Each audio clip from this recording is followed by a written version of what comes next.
Hello everyone. In the previous session, we have discussed the derivation of one-dimensional heat conduction equation. Now we are going to understand the methodology of its application to the particular cases of plane wall, cylinder and sphere. And also we have discussed about initial and boundary conditions. We are going to make use of those concepts in this application. But before the application, we should derive this equation, or we should write it in a particular form suitable to the plane wall.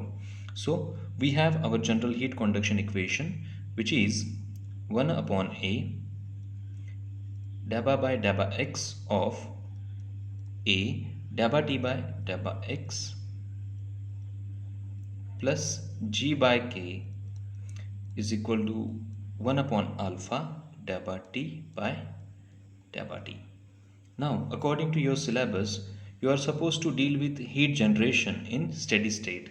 So, if you are dealing with steady state heat transfer along with heat generation, then it means there will be no variation in temperature with respect to time. So, the term dabba t by dabba time, it will be equal to 0. So, let us back substitute it in this equation. So, our final resulting equation will be the remaining term on the left hand side. Also, because we are dealing with the plane wall, so that's why area will be constant both inside and outside the bracket, and because of that it can be cancelled.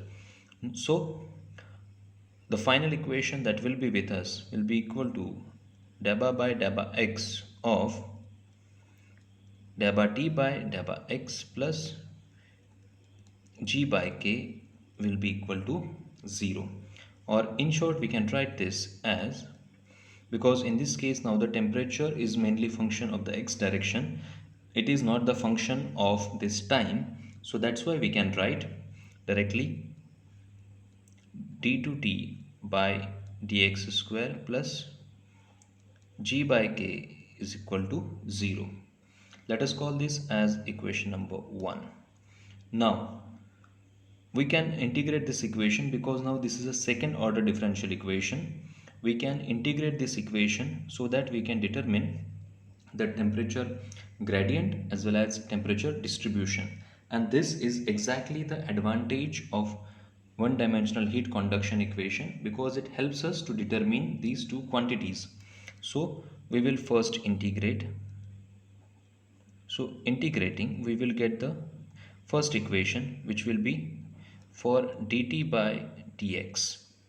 So the integration of this term d to t by dx square will be dt by dx plus integration of g by k. Both g and k are constants and integration is happening with respect to x. I will write it over here, integrating with respect to x. So that's why it will be gx upon k. It will be equal to c1, where c1 is nothing but constant of integration. So let us highlight this particular equation. Now if you observe, this particular equation tells you about the temperature gradient, but then still we are interested only in this parameter. So what we will do, we will write down that parameter on one side of the equation and remaining everything on the other side. So we take gx by k on the other side. So what we get is dt by dx is equal to minus gx by k plus c1. So that is our necessary equation for temperature gradient. Let us call this as equation number 2. Now we can further integrate this equation 2 with respect to x so that we get the temperature distribution. So we are going to again integrate. So integrating again with respect to x. So what do we get? We get temperature, it is equal to, but before that I will write it like this. So I'm writing T suffix x, which indicates that temperature is a function of x, and I'm going to follow this sign convention throughout. So it is not T multiplied by x, but T suffix x, temperature is changing with x. On the right hand side, integration of minus gx by k. So minus g by k as it is being constant, integration of x will be x square divided by 2. So we get minus gx square divided by 2k plus integration of c1 will be c1 into x plus there will be a second constant of integration because of this second integration. So this is the second equation that we get, and if you observe, this equation tells us about the temperature distribution over here. We will call this as equation number 3.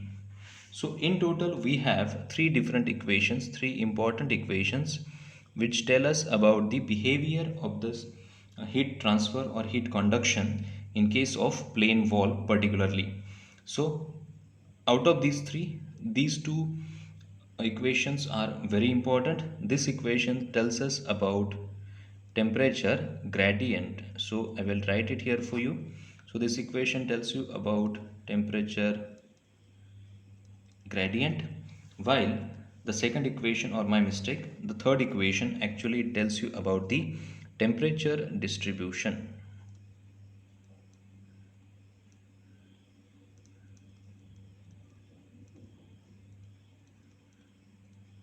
So we need to remember these two things, these two equations, so that we can apply these to the particular cases of plane wall. So on the basis of this understanding, we will proceed with our cases of plane wall. The first case that we are going to discuss is that of a plane wall which is subjected to the specified temperature conditions. So let us consider the plane wall with specified temperatures.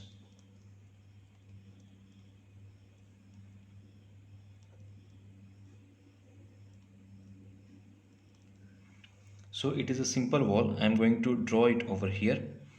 It is a simple wall. As we do not know the extent of the wall, that's why I am using this sign, because we do not know the extent of this wall.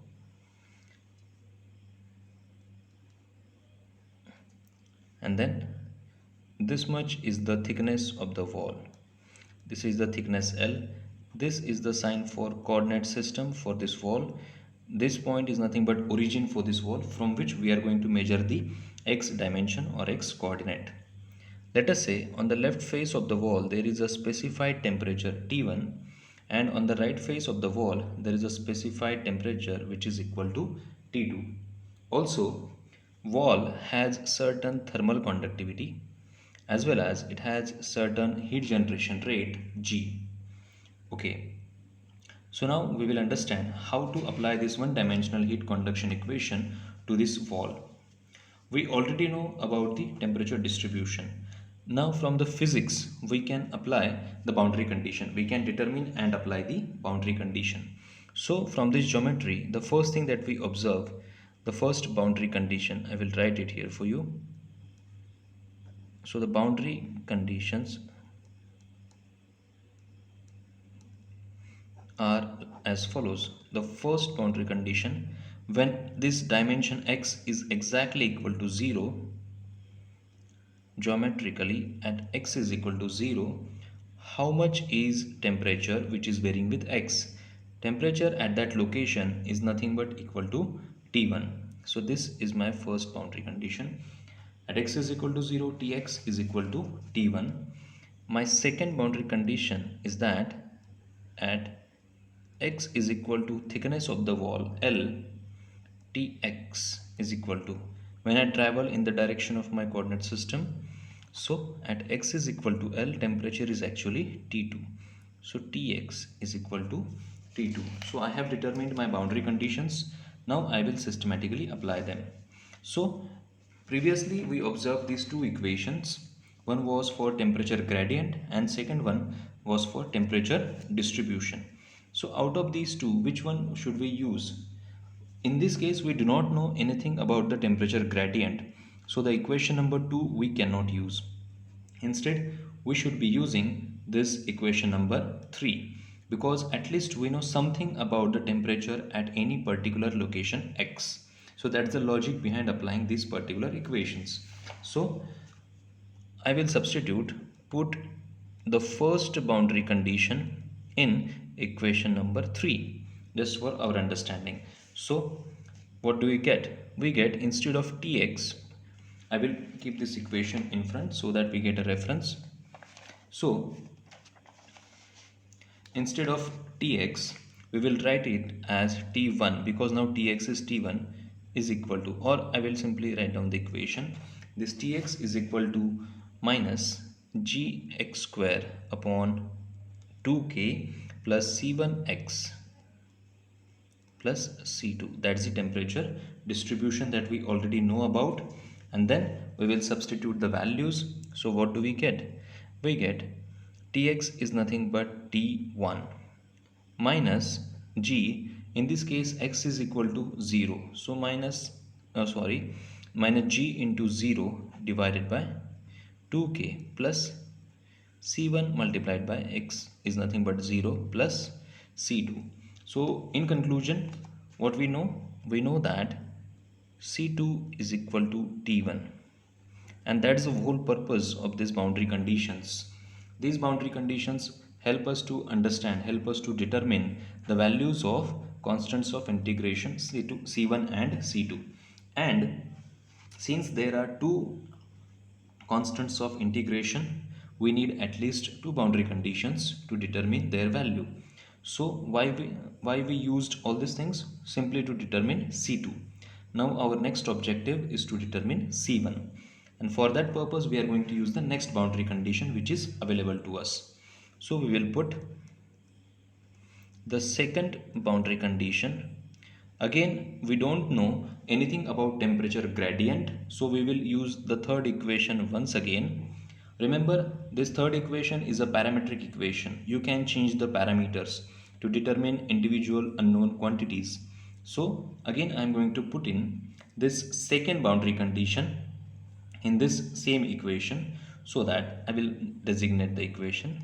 So that what do we get? This Tx, for the second boundary condition, Tx has become T2. So we get T2, it is equal to minus G by 2k. In this case, x is not equal to 0 but x is equal to L, because we are talking about the right side of the wall, the right face of the wall, this location. So that's why this T2 is nothing but minus GL square divided by 2k plus C1 multiplied by, in this case x is again L, so C1L plus, we already know that C2 is equal to T1, so that's why instead of writing C2 we will write here directly T1. Now we are interested to determine, our point of focus is very clear, we are interested in C1 only. So keeping C1 on one side, we will take everything else on the other side. Firstly we will take this T1 on the other side, so we get T2 minus T1.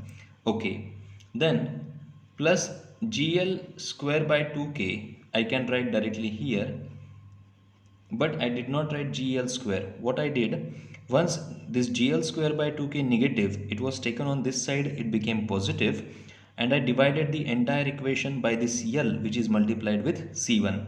So this entire equation becomes T2 minus T1, which was already here, divided by L plus GL by 2k, because this L square was divided by this L once it was taken on the left hand side, and this is equal to C1.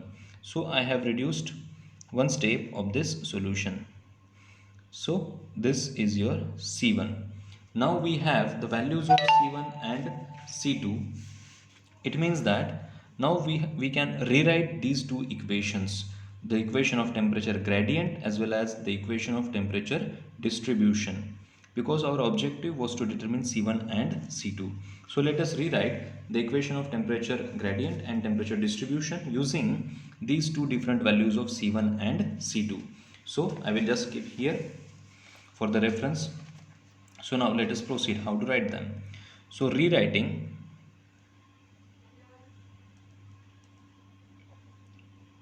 equation 2 and equation 3. Why this rewriting is necessary? Because now these C1 and C2 values are for this particular condition of wall and temperatures as well as heat generation.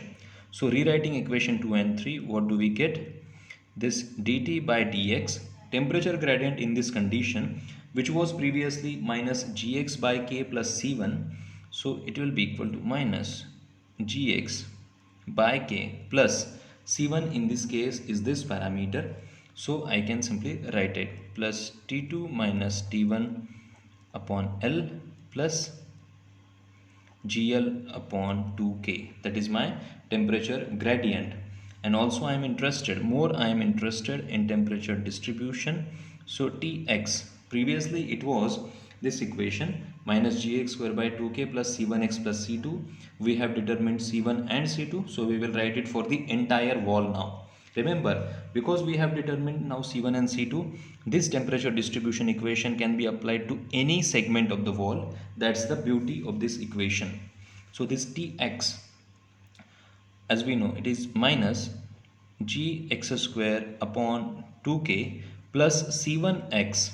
So C1 is nothing but this quantity that we have calculated. So I will write it like this, simply T2 minus T1 multiplied by x upon L, because both are these dimensional terms, that's why I have written them separately, plus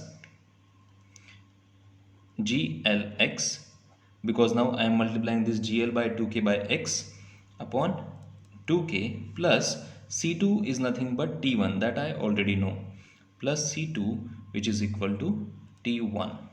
So ultimately what I can write about this, I observe that this G by 2K and this G by 2K are common. Actually, this Gx by 2K is common from both the terms. So, and this is a negative term, this is a positive term. So, I take out this Gx by 2K common. So, what remains inside the bracket? This is positive L, which is the multiplier. So, L minus a single x plus T2 minus T1 multiplied by x upon L plus T1. So this is my expression for temperature distribution in case of a plane wall which is subjected to the particular condition of temperatures at both ends. So see the beauty of this equation. This equation enables me to determine temperature at any location x. What I have to do? I have to substitute the values of T1, T2. I have to substitute the width or this thickness of this plane wall. I need to provide heat generation rate. I need to provide conductivity, and then I can get temperature at any location x. This we can also program in our calculator. If we, let us say, if we divide that wall into 100 different sections, and in each section we want to plot the temperature value, then yes, we can plot the temperature value with the help of this equation, because all the other parameters, they are constant, only x is the variable. That's why we have written this Tx, which is variable equation. So now one more physical aspect that we should observe. In this case, the maximum degree of this equation is 2. That's a second degree equation, so it represents a parabolic variation of temperature in this case. So if I want to improvise this diagram, so what I will do, let us say this is the axis of this wall or center line of this wall. G is the heat generation rate, K is conductivity. Because of this heat generation, the temperature distribution in the wall will be something like this. It will be maximum at this point. Why? Because this is nothing but indicating a parabolic variation of heat transfer, because it is a second degree curve. So we have understood the benefits of using the general heat conduction equation and its application for a particular case of plane wall. So we derived first temperature gradient, then we derived temperature distribution. Once these general equations, very powerful, they were derived, then we substituted the given physical boundary conditions, and then we determined the equation for temperature distribution of this particular case. That is it for you. Thank you very much.